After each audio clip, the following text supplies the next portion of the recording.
سیدہ عائشہ صدیقہ رضی اللہ عنہا بیان کرتی ہیں، نبی اکرم صلی اللہ علیہ وآلہ وسلم نے ارشاد فرمایا، جب کوئی شخص کچھ کھائے تو اللہ کا نام لے،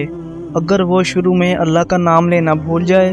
تو درمیان میں بسم اللہ اولہ و آخر، اللہ کے نام سے برکت حاصل کرتا ہوں، اس کے شروع میں بھی اور آخر میں بھی پڑھ لے۔ اس حدیث کو امام ابو داؤد رحمۃ اللہ علیہ اور ترمذی رحمۃ اللہ علیہ نے روایت کیا ہے۔ حضرت جابر رضی اللہ عنہ بیان کرتے ہیں، میں نے نبی اکرم صلی اللہ علیہ وآلہ وسلم کو یہ ارشاد فرماتے ہوئے سنا ہے،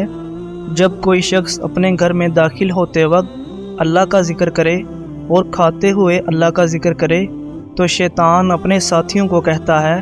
اس گھر میں نہ تمہیں رہنے کے لیے جگہ ملے گی اور نہ ہی کھانا ملے گا۔ جب کوئی شخص گھر میں داخل ہو اور داخل ہوتے وقت اللہ کا ذکر نہ کرے تو شیطان یہ کہتا ہے،